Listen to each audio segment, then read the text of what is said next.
గుంటూరు జిల్లా ఒట్టిచెరుకూరులో నిన్న అదృశ్యమైన 10వ తరగతి విద్యార్థి చెరువులో శవమై తేలాడు.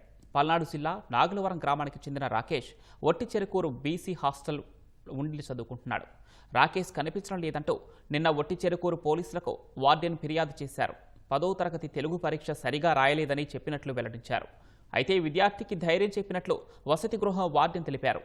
ఈ ఉదయం విద్యార్థి మృతదేహాన్ని ఒట్టిచెరుకూరులోని తాగునీటి చెరువులో గుర్తించారు.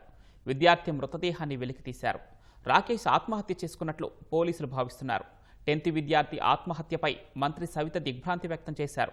ఎంతో ఉజ్వల భవిష్యత్తున్న విద్యార్థి ఆత్మహత్య చేసుకోవటం విచారకరమన్నారు. విద్యార్థి ఆత్మహత్యపై నివేదికనివ్వాలని బీసీ సంక్షేమ శాఖాధికారులకు మంత్రి ఆదేశించారు. బాధిత కుటుంబానికి సానుభూతి తెలిపారు.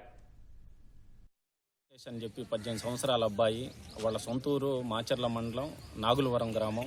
అక్కడి నుంచి ఇక్కడ బీసీ హాస్టల్లో చదువుకుంటా ఉన్నాడు. 10వ తరగతి 16వ తారీఖు తెలుగు ఎగ్జామ్ రాయటం జరిగింది. ఆ తెలుగు ఎగ్జామ్ అతను అనుకున్నట్టు రాయలేదని చెప్పి మదన పడుతూ ఉండేవాళ్ళు. అలాగా మిగతా స్టూడెంట్స్, వాళ్ళ వాచ్మెన్, తర్వాత వార్డెన్ వాళ్లకు ఓదార్చినా కానీ అతను మదన పడతా దాన్ని ఎక్కువగా చేసుకొని కనబడకుండా పోవటం జరిగింది. అలాగా హాస్టల్ స్టాఫ్ కానీ లేకపోతే పేరెంట్స్ కానీ అందరికీ ఇది కనబట్టలేదని చెప్పి తెలిసి అన్ని ప్రయత్నాలు చూశారు. నిన్నటి రోజు మా పోలీస్ స్టేషన్కి వచ్చి కనబడట్లేదని చెప్పి మిస్సింగ్ కేసు ఇవ్వటం జరిగింది. మా వంతుగా కేసు రిజిస్టర్ చేసి సీసీ క్యామ్స్ అవన్నీ వెరిఫై చేయటం జరిగింది.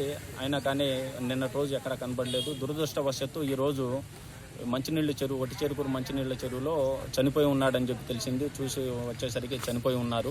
అదే అతను మదన పడుతూ ఇలాగ ఎగ్జామ్ సరిగా రాయలేదనే ఉద్దేశంతో చనిపోయి ఉండాలని చెప్పి భావిస్తున్నాము.